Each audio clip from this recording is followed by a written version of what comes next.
जनकपुर धाम से निमंत्रण यज्ञ का आया, तब श्री विश्वामित्र जी दोनों पुत्रों को लेकर के उस दिशा में बढ़े। रास्ता में गौतम अहिल्या जी का आश्रम पड़ा, अहिल्या जी पर अनुग्रह किया। जब द्वार पर जनकपुर पहुंचे तो सदानंद जी ने विश्वामित्र श्री महाराज जनक ने श्री विश्वामित्र जी का स्वागत किया। पर जब राम लक्ष्मण का सहज स्वागत किया तब सदानंद जी ने आगे आकर के उनका परिचय प्रदान किया। हे राघवेंद्र सरकार, आपका स्वागत है। रास्ता में माता पिता का आश्रम पड़ा होगा, आपने अपनी चरण रेणुओं को प्रदान करके मेरी माता को पुनः स्वस्थ कर दिया होगा। मेरे पिता ने पति पने के अभिमान का परित्याग करके अपने वामांग में उन्हें आसन दे दिया होगा। ये सुनते ही एकदम प्रसन्न होकर के प्रभु का स्वागत किया गया। विश्वामित्र जी ने पूछा, आप क्यों हताश हो?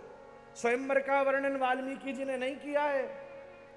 तो बताया गया, हमारे यहाँ एक दिव्य धनुष रखा हुआ है। बोले धनुष को राघवेंद्र सरकार को दिखाओ। 10,000 योद्धा लगा दिए गए और सारी मंजूषा को घसीट करके लाया गया, एक मंच के ऊपर रख दिया गया। बारी की सारी भीड़ इकट्ठी हो गई। पीछे से मंद्र मंद्र गति से राघवेंद्र सरकार मंच के ऊपर आकर खड़े हुए। लोगों ने सोचा, एक कन्या के पिता की यही हालत होती है, वज्र जैसा कठोर धनुष और कोमल जैसे कमल जैसे कोमल राम, कैसे होगा काम? पर जैसे ही राम जी आगे आए और अपनी दिव्य भुजा के द्वारा धनुष को उठाया, जैसे कोई मदश्नुत गजेंद्र किसी गन्ने के खेत से गन्ने को उखाड़ लेता है, ऐसे ही उन्होंने दिव्य उस हस्तपुंडित भुजाओं से उस धनुष को उठा करके एक नोक को नीचे रखा और दूसरी नोक को पकड़ करके उसको जोर से दबाकर प्रत्यंचा चढ़ा रहे थे। सामने जानकी जी गवाक्ष में से झांक रही थी। सीता जी के ऊपर ऐसी नजर पड़ी कि राम जी के होश ही उड़ गए। प्रेशर जरा जरूरत से ज्यादा ही लग गया